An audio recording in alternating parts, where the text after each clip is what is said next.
Hi everyone. This week has two very important topics, one being gender and ICT and the other one being sustainability and ICT. So it's a fair bit to look at in 1 week. In the gender area, teachers in early childhood education often don't notice or report differences in gender and how students engage with ICTs because the differences tend to be fairly subtle and not always completely noticeable at that stage, but the research does show there are some differences already occurring even at that early age. And then as the students move through the education system, it becomes apparent that many female students have become disengaged with digital technologies. So the end result is low numbers in computer science subjects in the final years of schooling, low numbers in the university courses around digital technologies, and then in the end low numbers in digital technology jobs, particularly the higher end of these jobs.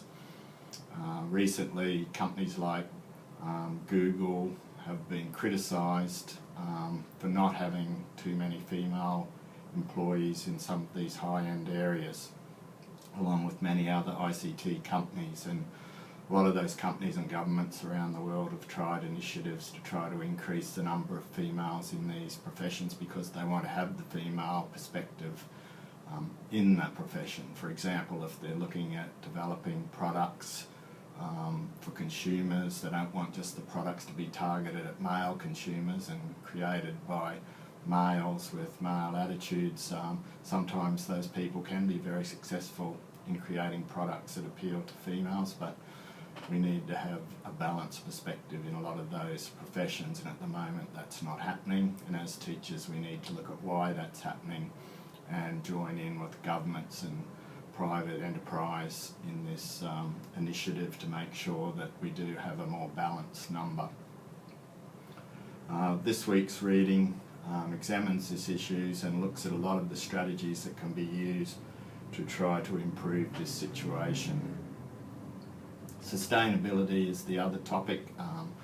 We all know that digital technologies use a lot of energy in their creation, when these things are being manufactured, in their use and in their disposal. And because things change pretty rapidly, there has been a lot of disposal. We talk about recycling things, but with digital technologies, once something's past its use-by date, there might be much faster, better systems available. They tend to get chucked out. So there's all that energy being used. Schools can play their part by implementing plans to reduce the energy that they use and to cut waste. And although digital technologies require a lot of energy in the creation, use and disposal, the fact is that they're at the core of many energy use reduction devices and systems. If you think about things like the onboard computers that reduce fuel, that's made a big difference to cars. Now we have cars using about 1/3 or even less fuel than they did in the past because of these systems and onboard computers and the monitoring of the engines. And there's things like monitoring devices that stop the use, the waste, I should say, of electricity over long power lines and in power systems. Once upon a time there was a tremendous amount of electricity wasted just in sending it across the lines, and that's been reduced by the use of these ICT digital technologies monitoring systems. Other things, when we think about electric vehicles and how little energy they use compared to using oil and petrol and diesel and so on, they're all controlled, of course, by computer devices. If we look at how scientists look at climate change and what to do about climate change, the models that they generate, of course, are all done by digital technology. And then when they make changes to show what effect something would have if they reduced this or did that, that all happens within these systems. So without that, there's a lot of waste that would occur. So the amount of energy that they mitigate is many times the amount of energy that's actually used in either creating them, running them and disposing them, and you'll find more details about that in the paper when you read the paper and the reports. So this week's the papers will examine many of those issues, so I've just sort of mentioned a few of them. The other thing I want to talk to you about was the assignment for the webquest. I know from looking at the post most of you are well underway. There's still a few people thinking about it, a little bit confused. If you're a little bit confused, just keep in mind that the webquest is just a recipe or pattern for putting this learning activity together. I didn't want to make it completely open because that would really confuse people. There'd be so many models, literally hundreds of models of setting up a learning activity that you could put online, and people would, I think, find it difficult just to think of something out of the blue. So although the webquest is restrictive, there's just thousands of places on the web where you can get information about webquest, and of course I'll put some of that in the resources in the subject site. So if you're still a little bit confused, I'd say read those very carefully, because it's a set recipe with steps that you just have to follow.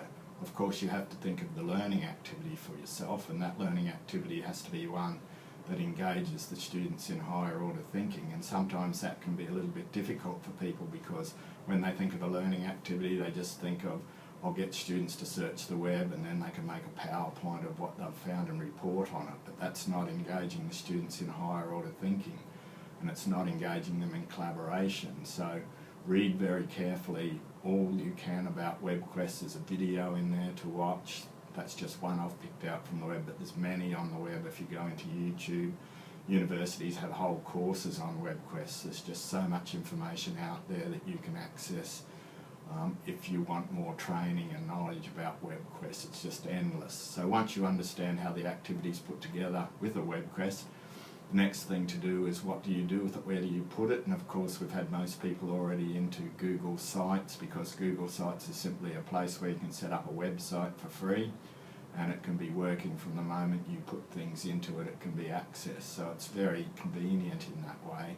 And what you need to do is to have a look at the videos if you haven't already done so, and I know most people have, but they're just the videos we've created. There's heaps of information on YouTube about using Google Sites and other sites on the web that give you information, or you can search Google itself if you've got a problem, some issue or something that you can't do. There's a lot of support for that. So that's why I picked those two things for this activity, because there's so much on the web to support webquest, there's so much on the web to support using Google Sites, and I know for the people working online sometimes there isn't enough support, so that is why I picked these two things. There's just incredible amount of support for those two things. So just the key points are, think of a good activity that ties in with the Design in Technologies curriculum, and I've directed you to the part in the scope and sequence chart for the general heading, and make sure you understand what a webquest is and what all those steps are, and then practice in Google Sites. Now,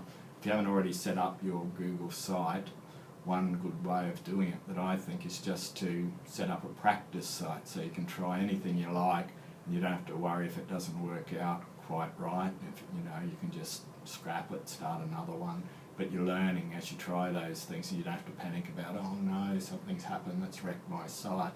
And then once you've sort of understood things and got a few skills in there, then you can start your proper webquest site. That, I think, is the best way to go. I know if people put a lot of effort in, they start something straight away and it's not quite what they want, but they've put so much effort in they don't want to start again. That's why I think it's better to have a practice site and just do what you like in there, and you don't have to fear that it's going to be a problem if something doesn't quite work.